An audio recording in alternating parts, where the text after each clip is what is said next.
안녕하세요. 한국 경제가 갈수록 계속 악화되고 있습니다. IMF 때도 이 정도는 아니었다라는 뉴스가 나옵니다. 7개월 연속 이제 적자라고 합니다. 뭐 어떻게 될까요? 무역 수지가 10월 달에 67억 달러 적자였습니다. 수출은 작년보다 5.7% 감소했다고 합니다. 뭐 앞으로 이게 7개월로 끝나냐? 아닙니다. 7개월이 끝이 아니라 8개월, 9개월, 1년, 심하면 2년도 될 수 있을 것 같습니다. 뭐 지금 현재 특단의 대책이 필요한데 지금 정부 아래서 그러한 대책 따위는 안 보이는 것 같습니다. 뭐 계속 이렇게 되면 계속 이렇게 마이너스가 나면 한국은 어떻게 될까요? 뭐 예를 들면 이런 거죠. 이제 한 가정에서 수익과 지출 이렇게 따져봤는데 계속 버는 돈에 비해서 나가는 돈이 더 많아요. 계속 돈을 꼬아와야 돼요. 그러면 어떻게 됩니까? 극단적으로 이제 소비하는 것들을 줄여서 수입의 구조를 맞추든지 아니면 어느 시점이 되면 감당 못할 빚이 쌓여서 터진다라는 거죠. 뭐 결국 한국이랑 지금 현재 이제 조금 전에 예를 들었던 그런 적자 가구랑 뭐가 다르냐라는 거죠. 뭐 결국 이렇게 되면 나중에는 이제 빚더미가 쌓이고 또 쌓여서 터질 수밖에 없다라는 겁니다. 뭐 IMF 이후에 1997년 IMF 외환위기 이후에 가장 긴 적자입니다. IMF 때도 5개월 연속 적자를 하고 다시 플러스로 돌아섰는데 그때에 비해서 지금 이 상황이 더 안 좋은 거라는 거죠. 어떻게 살아야 될까? 어떤 마음으로 우리가 하루하루를 견뎌야 될까? 이런 고민들이 안 될 수 없습니다.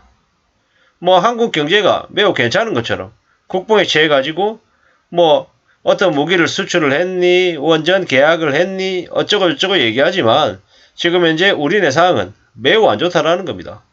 일각에서는 한국의 코스피 주가가 연말이 되면 1900까지 밀려날 거다라고 얘기를 하고 있고 또 한국의 물가가 뭐 4, 5년간 5%대 혹은 6%대를 찍을 거다라는 얘기도 있고 뭐 미국의 금리가 2026년까지 계속 올라갈 거라는 얘기들도 있고 이래저래 많이 안 좋은 얘기들 뿐입니다. 지금은 시용불량자, 채무불이행자가 돼가지고 무너지는 사람들도 엄청나게 많이 늘고 있다라는 겁니다. 지금 뭐 김진태 사태로 인해서 뭐 채권 시장이 많이 뒤집어져 있잖아요. 냉정하게 봤을 때 김진태 사태는 트리거가 됐을 뿐 김진태 사태가 모든 뭐 원흉까지는 아니지 않나라는 생각도 조심스레 해봅니다. 이랬건 저랬건 어쩔 수 없이 터질 일들이 김진태라고 하는 이 때문에 좀 더 빨리 앞당겨졌을 뿐이다. 이런 생각들을 하는 거죠. 한국 경제도 마찬가지인 것 같습니다. 한국 경제가 암울하고 많이 안 좋은데 윤석열 정부 아래에 있는 경제팀들이 그들끼리도 머리를 맞대고 같이 의논하는 게 아니고 다른 생각, 동상이몽이다 보니 좀 더 위기가 더 커지는 것 같은 거죠. 지금의 대통령이 윤석열 대통령이 좀 더 성실하고 착실하게 좀 더 사명감을 가지고 대통령직을 수행했다면 이 정도까지는 됐을까? 이런 이제 만약에라는 생각들도 해보죠. 뭐 코로나 팬데믹이 오지 않았더라면 이 정도가 됐을까? 이런 생각들도 하고요. 뭐 지금 현재 건설사나 시행사들의 그 부도설이 계속 나오고 있는데 이 자기 자본 비율이 4%밖에 안 되는 이 구조적인 문제들을 외면하고서는 뭐 이 문제의 본질을 파헤치기가 어렵죠. 주식이나 부동산 시장의 거품도 마찬가지입니다. 누가 이렇게 거품을 키워놨고 또 이러한 거품들이 언제 터질 것이냐. 이건 어쩌면 예견된 사항이 아니었나라는 추정을 해봅니다. 뭐 7개월 연속 매역수의 적자가 뭐 7개월로 그치지 않을 거다. 1년이 될 수도 있고 2년이 될 수도 있다라는 사실은 매우 우려스러운 이야기인데 여전히 우리 주변을 둘러보면 코로나 팬데믹 이후 뭐 사회적 거리두 개제로 뭐 보복 소비가 여전히 많은 것 같습니다. 하지만 그 소비가 언제까지 가겠습니까? 올해 연말이 지나고 내년이 되면 한국의 경제는 더 얼어붙기 때문에 사람들이 더 숨죽이고 더 위축되지 않을까라는 생각을 해봅니다. 많이 어렵고 많이 혹독하고 많이 난감한 상황들이 계속 벌어질 것 같다라는 겁니다. 뭐 두고 봐야죠. 쉽지 않습니다. 더 어렵고 더 힘들 수 있다는 걸 명심하고 지내야 될 것 같습니다. 앞으로 우리가 살아가는 삶이 더 어렵다라는 걸, 더 혹독하다라는 걸 기본값으로 두고 움직여야 될 것 같습니다. 그러지 않으면 우리 삶이 언제 어떻게 뒤집어질 수 있다라는 겁니다. 구조조정이 만연할 거고요. 뭐 물가는 폭등할 거고 우리 주변에 뭐 크고 작은 범죄들이 더 늘어날 것 같습니다.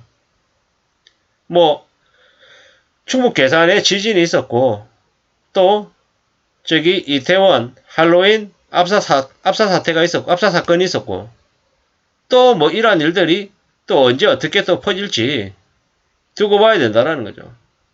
겁내면서 조심하면서 살아야겠다라는 생각을 더더욱 더 해봅니다. 지금 현재는 경제뿐만 아니라 우리 사회 전반에도 많은 불안과 많은 혼란이 난무하는 것 같습니다. 어떻게 살아야 될까라는 고민을 더더욱 더 많이 하게 되는 것 같습니다. 겁나죠. 많이 두렵습니다. 이러한 상황들이 점점 더 확산되고 더 퍼져서 나라가 어떻게 될까라는 생각들도 많이 합니다. 아직 체감이 안 되고 있는 거죠. 빚으로 지탱하는 사회입니다. 정치 검사들이 판을 치고 있으니 경제가 죽든지 국민이 죽든지 말든지 뭐 해결할 의지도 없고 능력도 없고 생각도 없는 무능한 정부라고 댓글들은 이야기하고 있습니다. 사실상 지금의 정부는 국민들의 인심을 잃었습니다.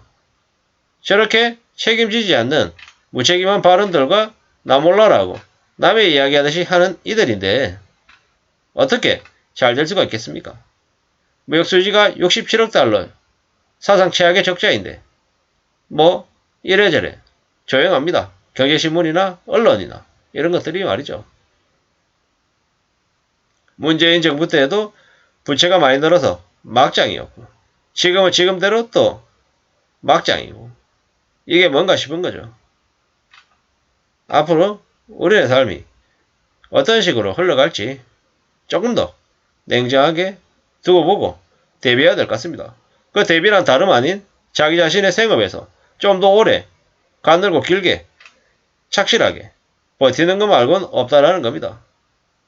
뭐 앞으로 지금 현재 이 경제 충격, 경제 위기가 금방 거칠 거란 생각을 해서는 안 될 것 같습니다. V자 반등 같은 것들은 기대하지 말아야 되겠습니다. 더 고통스럽고 더 혹독한 기간이 더 깊고 더 길 것 같습니다.